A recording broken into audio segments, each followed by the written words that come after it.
So I think St. Martin's, Casey, you want to pull up our screen? Oh, okay. Just a moment. You want to wait on that. Sorry. Yeah. Yep. You're going to do your introduction first. Sorry. Yes. Yeah. Okay.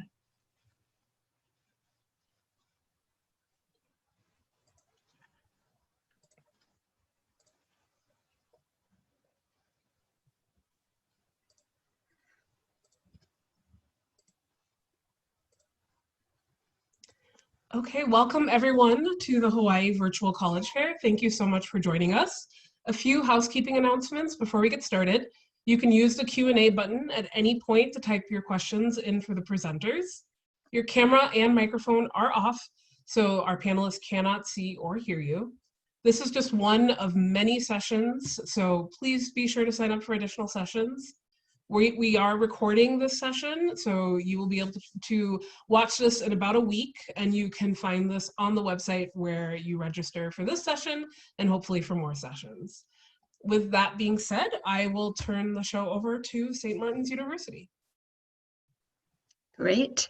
Hello, everyone. I am Dr. Pam, or known as Auntie Pam. I only work with students from Hawaii, and Casey is also a student. She's a graduate of Sacred Heart, and she's going to start our slideshow for us, so we're going to do it very quickly. I'm going to talk as fast as I can. We're glad that you're here. There's colleges from all over the nation with us today, and you'll hear from my others. This is St. Martin's. We are 125 years old, so this is our oldest building. We are located between Portland, or 2 hours from Portland, Oregon, and 1 hour from Seattle. Right outside of Olympia. So we're about a block away from Olympia, which is the capital. You can see the capital here. The closest airport is SeaTac, Seattle-Tacoma Airport. So we are a little under a 6-hour flight for you to come to join us in beautiful Lacey, Washington. We have 380-acre campus. This is a little bit of a view of our campus. We have about 1,300 students, about 300 grad students, a lot of first-generation students. I'm a first-generation student myself, so very diverse campus. 51% of our students are students of color, so keep that in mind when you're looking at universities. I worked at a previous university, just to give you some context, which only had 2% diversity, so just kind of keep that in mind. We have our largest out-of-state, actually, our students from Hawaii. So you would be joining a number of other students.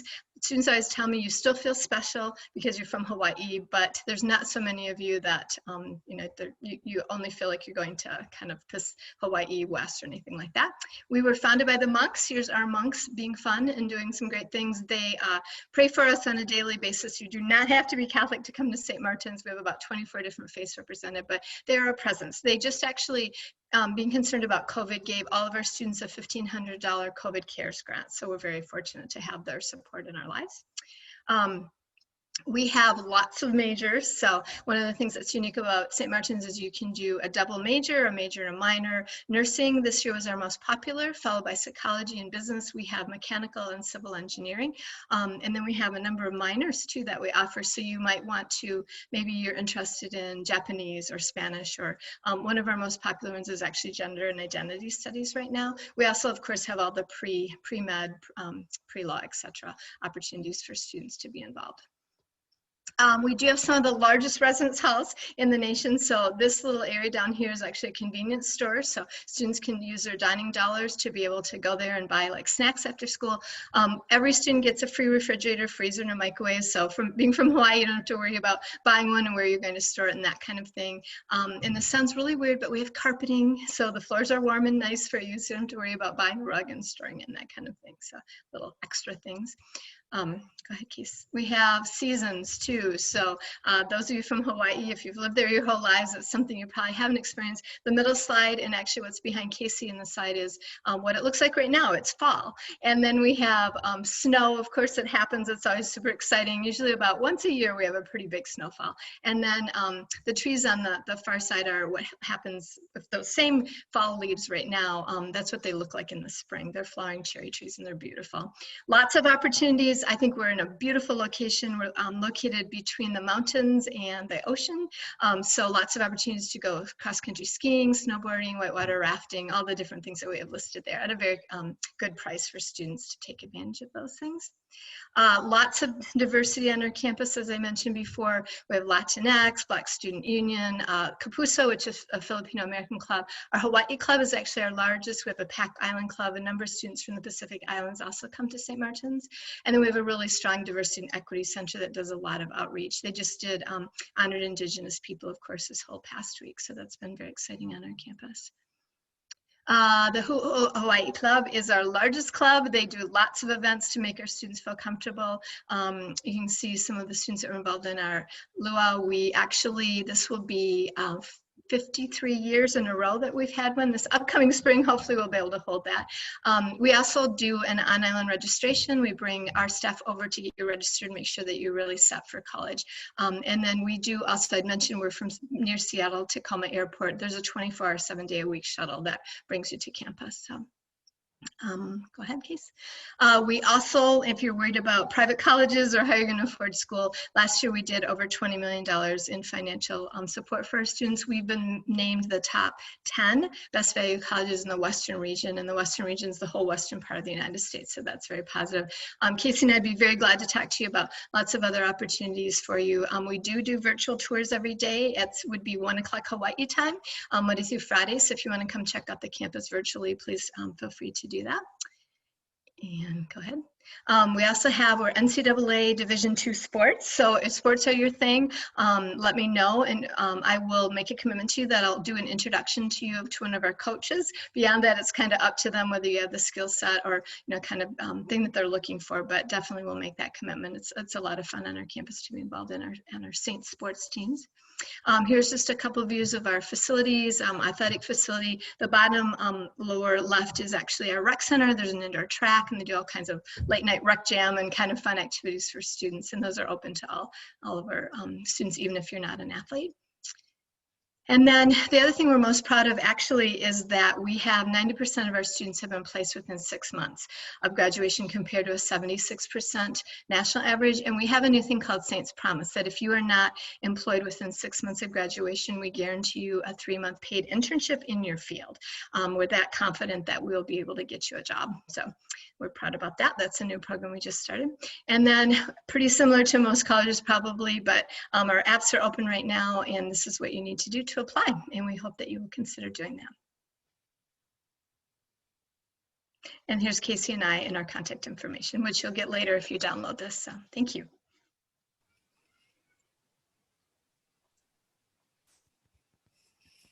Thank you so much. Okay, our next institution is Lehigh University. Yeah, I'm excited to be here. So my name is Jessica DeSantis, and I have been working with students from Hawaii since I think 2011.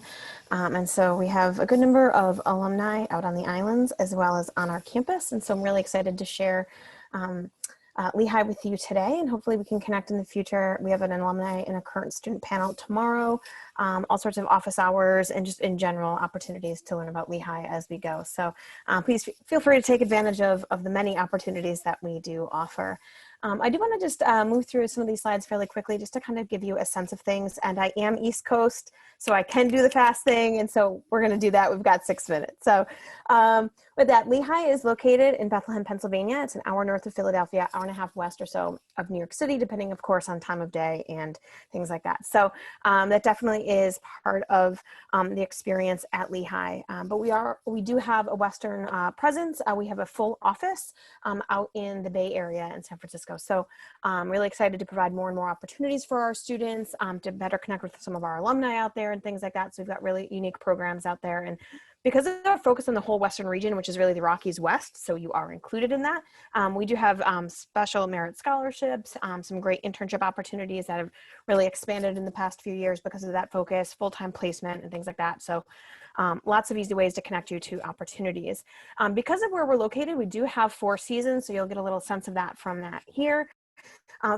Four fairly even seasons. And there are years where we don't have snow, years where we have a lot of snow, but it really is all dependent upon the storms that come through. So it is a gradual cool down throughout the fall, and then a gradual warm up in the spring.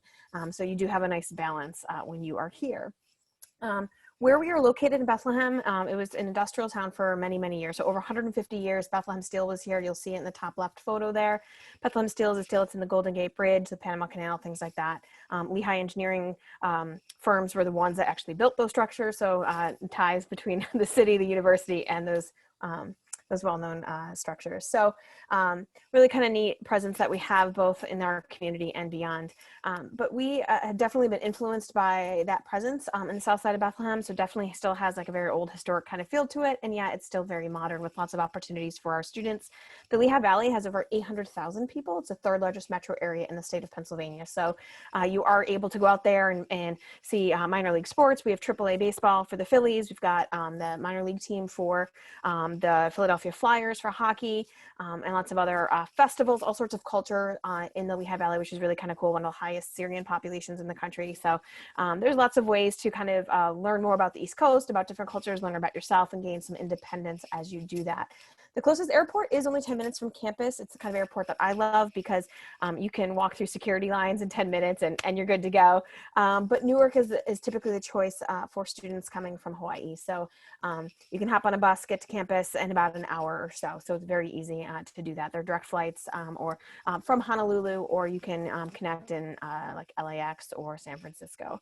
You will see though what campus, kind of the heart of it looks like. It is, classic kind of East Coast college feel with the big old gray stone buildings and everything. We are on a hill. It's technically called South Mountain, but it's still, it's very manageable. I know my audience. It's not quite what you guys experience out on the islands and everything. So definitely walkable and everything. This is a pedestrian campus because we are truly a community. People want to know each other. They want to be able to access resources and things like that. So it's a really kind of nice balance of space in between the buildings and everything, which is, I think, great for our students. These are just some words and descriptors and things for the Lehigh culture. When we talk about being built for tomorrow's challenges, really that's kind of the overall mindset for of the university. We have about 5,300 undergraduates. So we're a medium-sized school with big school opportunities, small school kind of environment. And so you can take classes in different areas. You can do research. You can work with your professors and have great internship opportunities because of those connections. But it's always about understanding how to use the information, how to solve problems, how to understand connections between different fields, understand connections between different people. And so you have the combination of those kinds of factors that really lead itself to great placement opportunities and that idea that we are built for the challenges of tomorrow. So diverse student body for sure, but it's also about our support of those students. So we want to make sure that all students have the opportunities to succeed. We have an amazing support office. For my perspective, this is probably one of my favorite offices on campus for first generation students, our Student Access and Success Office. We have a great Office of Multicultural Affairs, Center for Gender and Equity. The Pride Center has been ranked on a number of different lists, which is really exciting each year. So we do want to make sure that all students have the opportunities to succeed and feel like they have a community, that they have a real home. And I think that that's an important factor to Lehigh. We do call it the Lehigh family after all. And so it is a nice kind of warm experience, even though you're in the Northeast, which is known for a little bit of a harsher kind of attitude and way of life. And certainly there is a cultural difference, but I've had students tell me that we're East Coast friendly. So recognizing that difference. Again, we're all about that problem solving. So big connections between fields with the interdisciplinary programs that we have. Our students are spread across the different opportunities fairly evenly, about 25% in business, about 30 to 35% in our liberal arts college, the College of Arts and Sciences, about a third or so in engineering, and then our new college is our College of Health, which allows students to do more of a data analysis look on healthcare issues. And so really at the end of the day, this is a fairly friendly environment where students are working together to participate in activities related to the classroom, as well as activities outside the classroom. We've been around for over 150 years. And so we have the most played college football rivalry with Lafayette. So tons of traditions that go along with that. We are a residential community, so I want to make sure students have, again, those opportunities to connect with each other. And then we have a great alumni network that allows our students to have great placement advancement and great opportunities out there. We are a Common App school as well as a coalition school for the first time this year. So those are just the quick kind of pointers about Lehigh, and hopefully you'll have some questions we can connect in the next few days.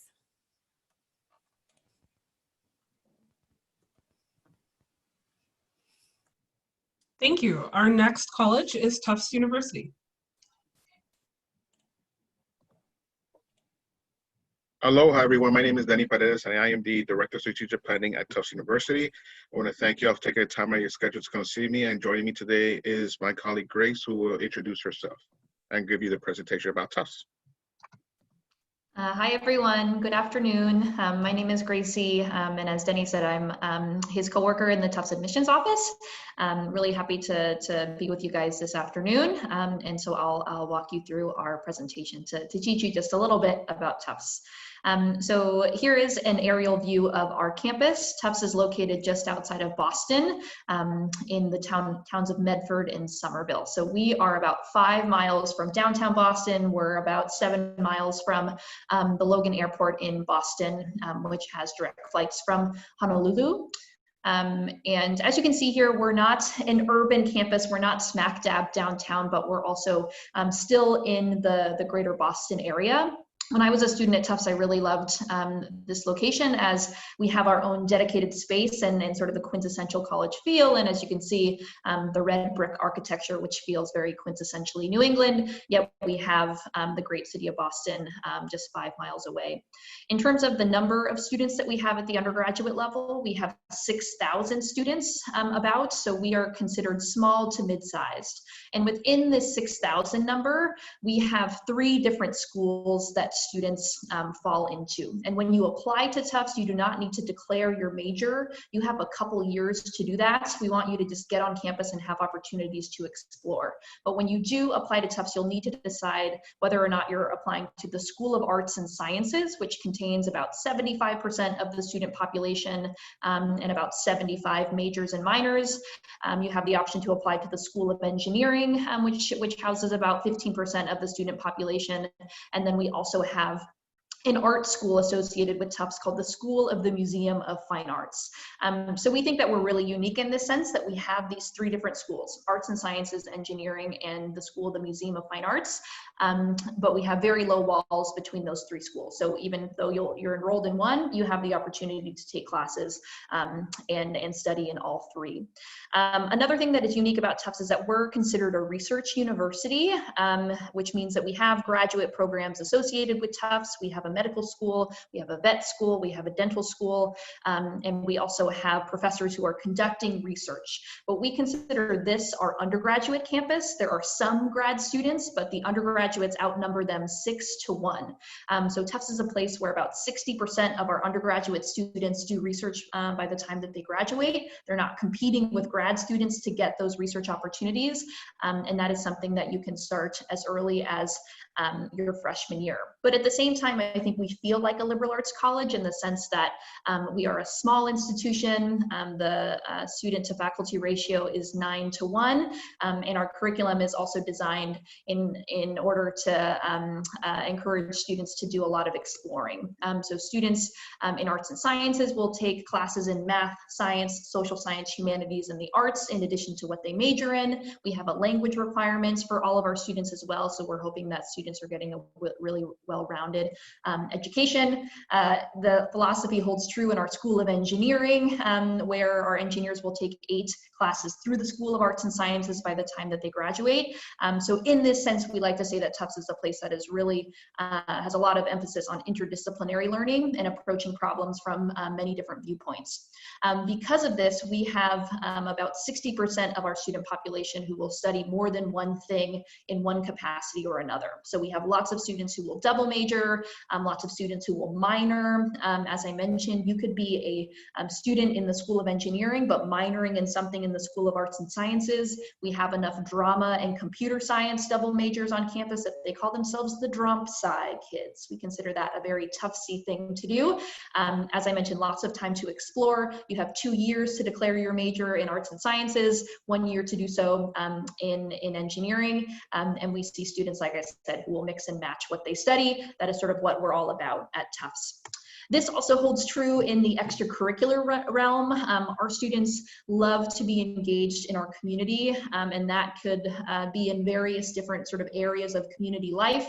We have 300 plus clubs on campus. You can see some pictures here of our performing arts, our Division III athletics, a student here who is part of one of our multicultural clubs on campus. So a ton to do, and again, not rare to see a student who is writing for the Tufts Daily, on the soccer team, and in the Tufts Bomber Club, right? There's a ton going on.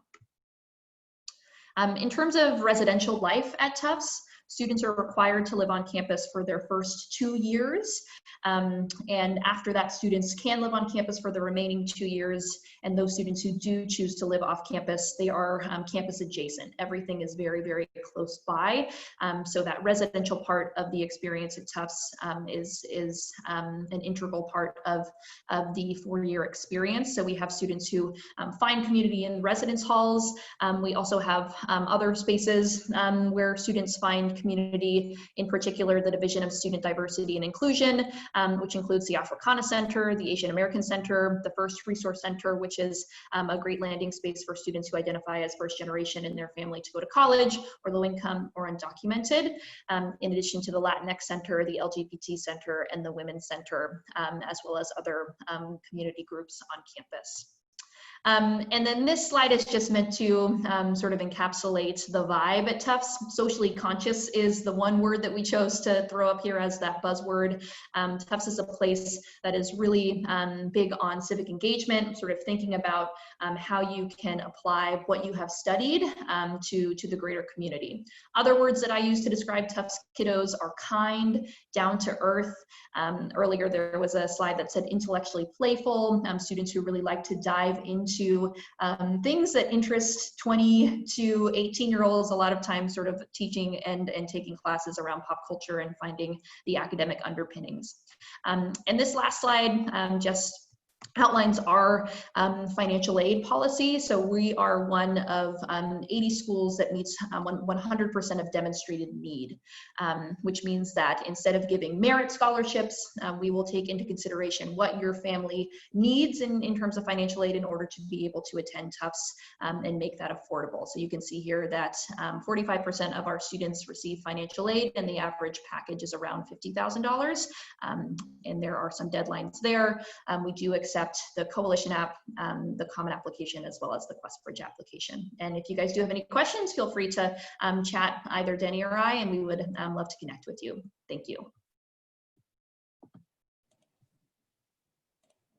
Thank you. Our next college is Skidmore College.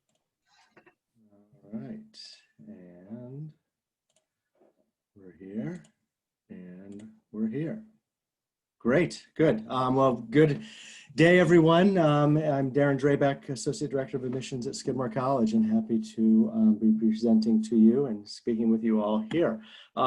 Skidmore College is a diverse community of about 2,500 undergraduate students. We are a fully undergraduate student community with an average class size of about 16 students and a student to faculty ratio of smaller than that at 8:1. Students are coming to Skidmore from all over the world and all over the United States and studying in our community. 2,500 students is slightly larger than other top tier liberal arts colleges that you may be looking at or that are similar to us, which present our students with a few more opportunities and a few more programs than you may find at other schools our size. And those include the fact that we award to students both Bachelor of Arts degrees and Bachelor of Science degrees, depending on the majors. Our majors, the vast majority of our majors do lead to a Bachelor of Arts degree in the liberal arts and sciences areas. But there are 7 programs at Skidmore that lead to the Bachelor of Science degree that are a bit more pre-professional in focus and concentration. Those include our Management and Business major, our Human Physiological Sciences major, an Education Studies major that does lead to certification to teach after 4 years, and a Social Work major. And then 3 of our majors in our Fine and Performing Arts that include Studio Art, our major in dance, and our theater major all lead to the Bachelor of Science degrees as well, which are, I kind of describe them somewhat closer to a conservatory type environment. We have students who apply to Skidmore and also look at conservatory programs for the arts, and choose to be surrounded by peers studying all of the liberal arts and sciences at Skidmore, but with that dedication in the performing arts. Approximately 30% of our students will graduate with a STEM degree, but our most popular majors represent some great academic diversity at the college that include English, business, psychology, biology, political science, and studio arts are 6 more popular majors that remain kind of consistently in that list. It's quite a broad list representing the arts, the sciences, and business as well. Excellent opportunities for collaborative research with faculty as early as the 2nd semester of your first year, an advantage of being at a smaller college and an all undergraduate community for our students that they certainly enjoy. Our location is absolutely unique to Skidmore College. We're located in Saratoga Springs, New York, which is best known in the United States as being a summer resort community. We are home to America's oldest thoroughbred horse racing track. We are also the summer home to the New York City Ballet, the Philadelphia Orchestra, and the Saratoga Performing Arts Center that attracts major concert tours every summer. So every summer it takes on a resort community, and in the school year it is a wonderful college community enjoyed by our students, a home of arts and culture in upstate New York, but with easy access to New York City, Boston, Montreal. All of those cities are about 3.5 hours away. We're about 30 minutes north of Albany, New York, the state capital of New York, where Albany International Airport is, with flights to all the major hubs in the Midwest and on the East Coast. So quite easy to get to, but also to explore the natural environment and the Adirondack Mountains, and great opportunities for students to engage with natural resources in this area. We do accept the common application and the coalition application. We have been an SAT optional application plan for several years and continue to be so. And we hope that you'll consider having an admissions interview with us if you're in your senior year and applying. We love those opportunities to get to know students and engage with students to learn more about you and to help you learn more about us. And we have our deadlines, first one coming up, and then others in January. We receive over 10,000 applications for our first year class in the last few years. And last year admitted just 32% of the students who apply. Our first year class includes about 710 students every year. And approximately half of our students will enroll at Skidmore through one of our early decision application plans, which is a quite popular option for our students. And some pictures of campus. Yes, we do get beautiful snow and 4 beautiful seasons, and our students do enjoy, again, a natural environment, yet with easy access to a wonderful small city of Saratoga Springs, New York. And that's me, and I thank you for your time and look forward to communicating with many students who might want to learn more and are interested in Skidmore College. So I thank you for the opportunity to meet you all tonight, today, this afternoon, wherever you're joining us from. That's great. I can stop sharing my slides. There you go. Thank you, Darren. Our next institution is Colby College. Aloha, everyone. Good afternoon. This will stop. Oh, yes, sorry. I'm the only one who had to ask the question about sharing screen. Sorry about that. So let me go ahead and get this set up here. I want to be able to share this. Layla, I'm not sure what's going on here, but it's telling me that I'm not able to, or it says this will stop sharing others screen sharing. Do you want to continue? I'm pressing continue and it's not letting me.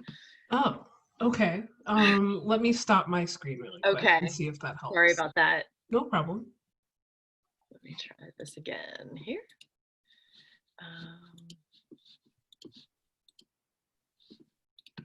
I'm not sure what is, Oh. Oh, I'm not sure. Can everybody see my screen or no? No, not yet. No. Okay. Let me Megan, if you click the if you click the override button for Layla's share screen, that did it when I was prompted by that. But okay. There you go. okay, There we go. Okay. Yep. Sorry about that. You're So fine. sorry about that. All right. Well, there's always one of us, right? So again, hello and welcome. Thank you for spending part of your Saturday afternoon with us, with me. My name is Megan Grandolfo, and I work in the admission office at Colby College. Colby is a small liberal arts college located in Waterville, Maine, about an hour north of Portland, Maine. So I know Portland was mentioned earlier, Portland, Oregon, and so we are in Portland, Maine, all the way on the northeast part of the country. We offer our students 56 majors and 35 minors, as well as an option to design your own major. And for a school of about 2,000 students, which is our undergraduate population, and we are also entirely undergraduate, this is really one of the most expansive academic offerings for a school our size. So really, allowing for students to have many opportunities to explore different academics and find something that they're really truly interested in. We also provide students with a breadth of academics from everything from art history to managerial economics to science, technology, and society. Colby was also one of the first colleges to pioneer a 4-1-4 academic calendar, where students will take 4 classes in both a fall and spring semester and have one intensive academic or career experience in the month of January. We call this Jan Plan, as you can see on the screen. And so during the month of January, during this Jan Plan, again, students can take either one class on campus, or sometimes those classes are offered globally, or it's a time where students can do an internship or research. And so really, again, being able to provide students an in-depth look at one particular area of study for that month of January. And these academic offerings really provide countless interdisciplinary and multidisciplinary options for students that really help them to develop critical thinking skills and to prepare for the deep intellectual inquiry that defines the Colby experience. And I know, many schools, offer academic programs that are interdisciplinary in nature. But what we think really distinguishes our academic program is how they're anchored to the world's most complex challenges. So really thinking about, what are you learning in the classroom and how can you apply it to the world around you? We also believe that every Colby student should have access to a meaningful research experience, internship, and global experience. And in 2017, Colby launched our Davis Connects program with a $25 million gift from Andrew Davis and his family that supports this belief of a guarantee for that global experience to every student, regardless of their ability to pay. And this is entirely separate from our 200+ study abroad opportunities that about 60% of our students participate in. So this is, if you wanted to have a global experience, for instance, during your Jan Plan, if maybe you wanted to do an international an internship, in an international location, or maybe do some research over the summer in a global setting, through Davis Connects, you have that funding. In addition to that, we also, Davis Connects also serves as sort of our career center. We've really kind of just completely reimagined our career center. So every first-year student is assigned a Davis Connects advisor who begins working with them in their first year to start building a network of alumni, faculty, staff, mentors, coaches, whoever it is that's going to help them with success after graduation. As you can see here, 92% of our students are either employed in graduate school or pursuing a fellowship within 1 year of graduation. And so we believe that some of this success is attributed to our Davis Connects advising. And we know that, I've talked a lot about academics and academic success, but we also know that a lot of your time at college is going to actually be spent outside of the classroom. So I'm just going to quickly touch on a few things that, that students do outside the classroom so I can hurry up and get to also talking about admissions. But this is a picture of our Colby Museum of Art, a tremendous collection where we've recently established the Lunder Institute of American Art, thanks to a gift from the Lunder family. In addition to that, we also just recently opened a brand new athletic center. So for students who are interested in athletics, we have 32 varsity sports between our men's and our women's teams. We are Division III and play in the NESCAC conference, so against other New England small colleges. But in addition to that, we also have opportunities for students who aren't maybe thinking about an organized sports to get involved with intramural, club sports, or really just being active around the state of Maine. A lot of opportunities to be active within Maine. And then lastly, a big part of our student experience is also civic engagement. So much so that a couple of years ago, we actually built a new dorm in downtown Waterville where about 200 students live. This is a picture of that dorm. And as you can see, the first floor is mixed use space where Waterville holds town council meetings. We offer space for other Colby as well as community gatherings, and really provide an opportunity to further our civic engagement and our community partnership. And then lastly, just really want to touch on our admission process. And so through the Colby commitment, we have tried to simplify our admission process for both admissions as well as financial aid. And so you can apply to us through the Common application, the Coalition application, as well as the Quest Bridge. There's no fee to apply, and there are no extra writing supplements or essays to submit. Colby is also test optional, and for students who do choose to submit a test score, we're also test flexible, meaning that students can self-report their test scores as well as submit both an SAT or an ACT, and we super score as well. Additionally, we've simplified the application process for financial aid as well. And so again, through the Colby commitment, we meet 100% of students' demonstrated financial need without including any loans in your financial aid packages. And in addition to that, families earning up to $65,000 with typical assets can expect a parent contribution of 0, and families earning between $65,000 and $150,000 can expect a family contribution of no more than $15,000. So I know I went a little over my time, and I'll stop. Thank you. All right, stop sharing my screen there. Thank you. Thank you so much. Our next college is Suffolk University. Hi, everybody. I am going to share my screen to start off. First, thank you for tuning in. Thank you for sticking around. I know I have 6 minutes, so I'm going to really take this time to give you the highlights of Suffolk University. So there are plenty of things we could talk about that would expand outside of these 6 minutes. So if anything piques your interest, feel free to reach out to my email. I work with all students from Hawaii. So again, my name is Olivia Harris, and I'm happy to help you in any way that I can.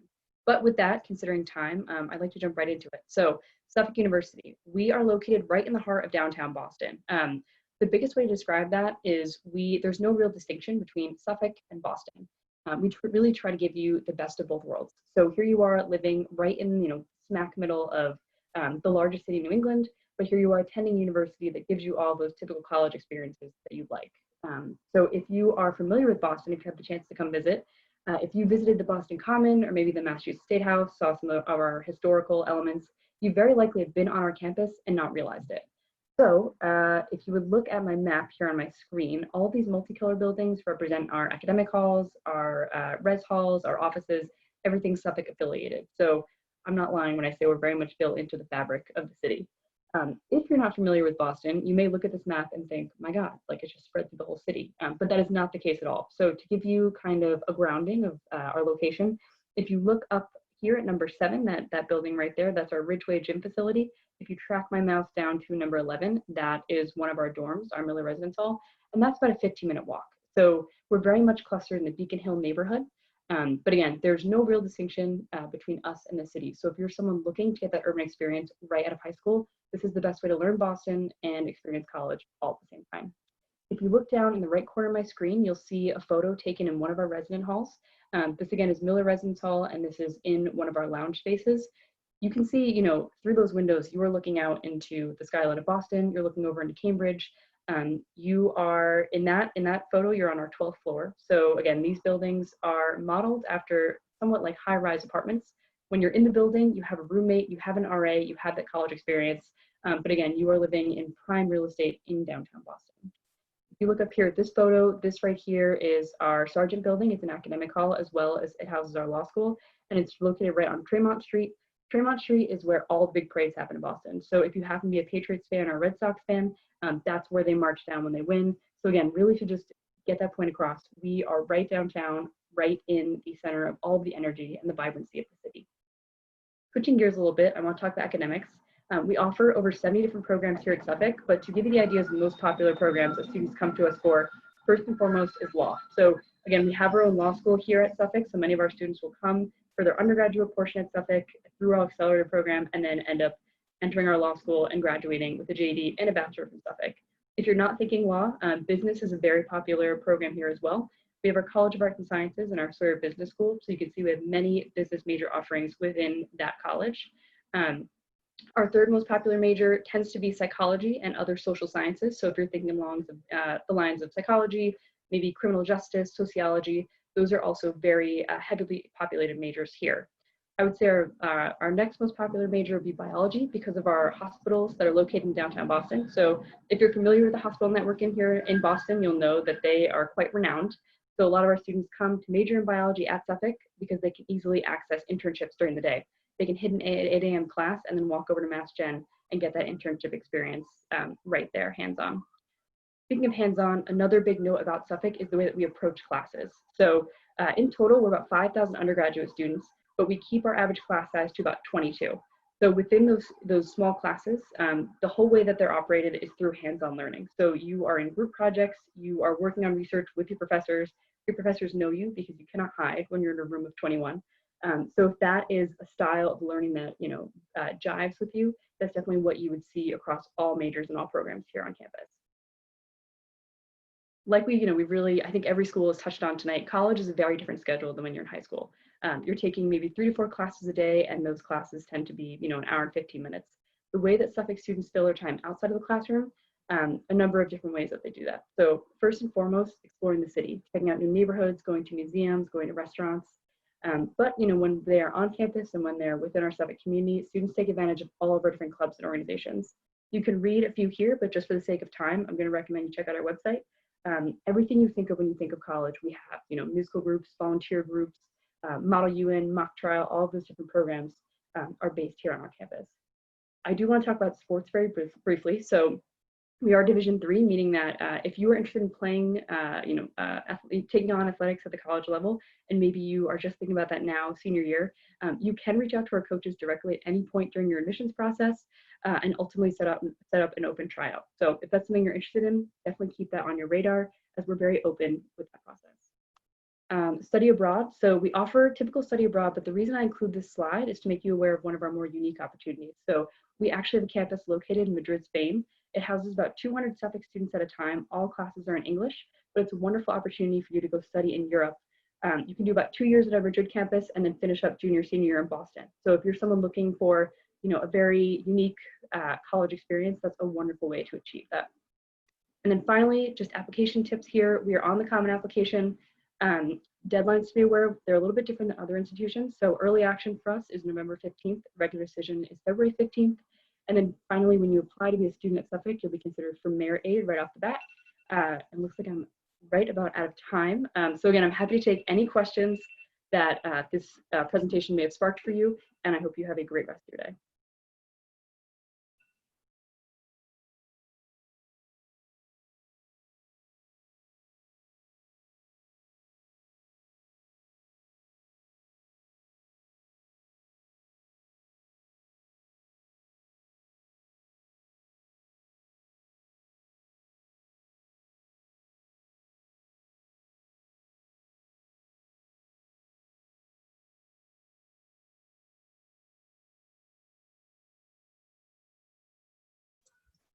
Thank you everyone for joining us. At the end, you'll have a quick 4-question survey that will pop up. We'd love it if you would please fill out the survey so we can have some feedback. You can sign up for more sessions where you registered for this one. And then please remember that in about a week, you'll be able to find this session as well as other session recordings. Again, thank you to all our presenters and thank you everyone for joining us tonight.